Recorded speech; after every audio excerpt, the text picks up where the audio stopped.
how silence perpetuates prejudice.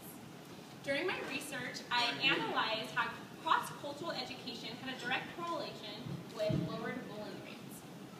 Kristina, can you use the mic? 2.1 million students each year are reported as being bullies towards other students in schools. 2.7 million students are reported as being victims of these bullies. 87% of students report that retaliation is the main motivation for school shootings like Columbine and Sandy Hook. I conducted my research at John Muir High School, located in Pasadena, California. It's a minority-majority population with 8% whites, 30% African Americans, and 65% Hispanic population. The school has had previous incidents with race riots and gang tension on campus, so it was a perfect place to conduct this research. I did a 3-day study, which included the first day of students sharing dialogue about stereotypes and generalizations for their specific culture. On the second day, they watched the movie Crash and self-reflected on their own personal bias and stereotypes towards others. On the third day, they participated in autoethnographies, which I'll describe later. I found that there was a disconnect, and this is what was causing the bullying and prejudice. Martin Luther King once said that people fear each other because they don't know each other, and they don't know each other because they don't communicate with each other. So then I asked, why don't they communicate? And in my research, I found 2 main culprits: silence and silencing. Silence is the act of not talking about race. Silencing is the act done to someone to prevent them from talking about race.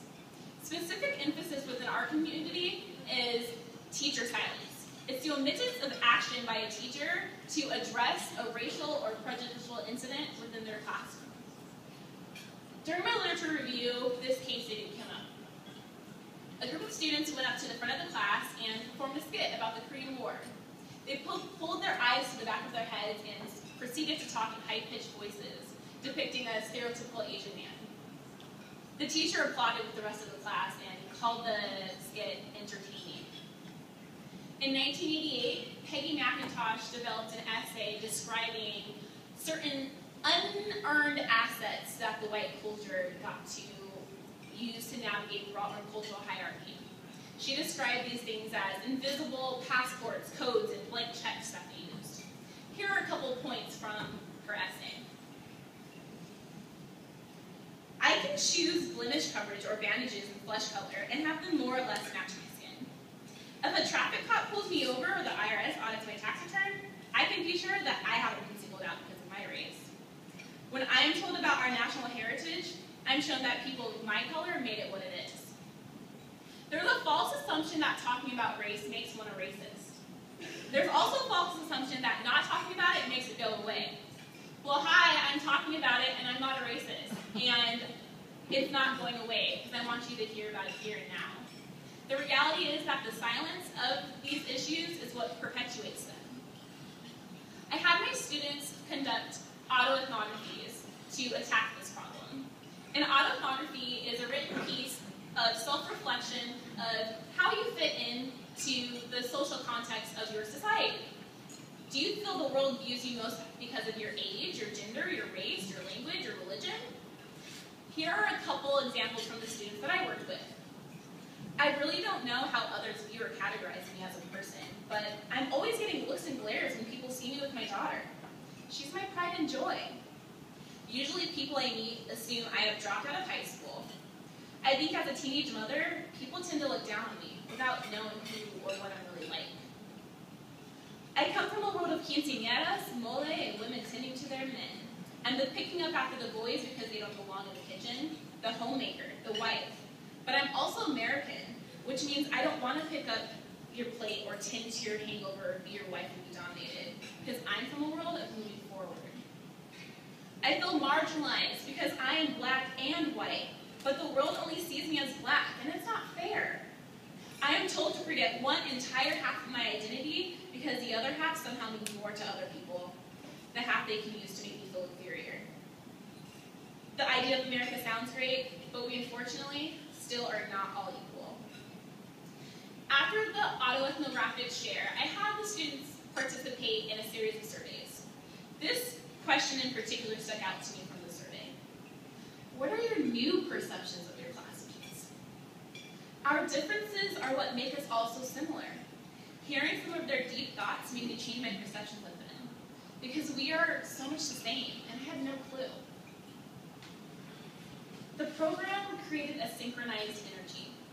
90% of my students realized personal bias and stereotypes they held for others that they didn't realize outside of the program.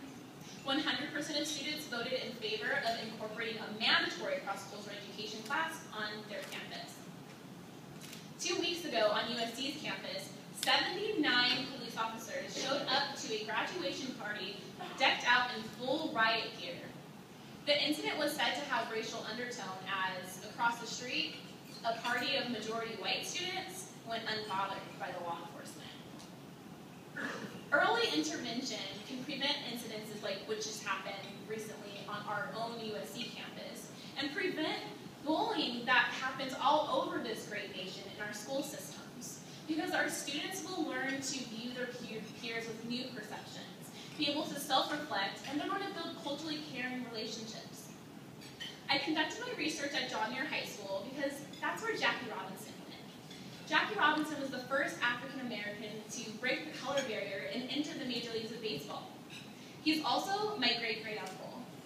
I chose to live by his famous quote, "A life is not important except for the impact it has on other lives." So with this, I ask you to think. Martin Luther King didn't say that he had a plan. He said that he had a dream. Some of you may not agree with my plan of cross-cultural education classes or doing autoethnographies, but I ask you to at least embrace the dream. And remember these topics as you go out into your educational community, because now you can be empowered to be a change agent to provide a better future for our younger generations. Thank you.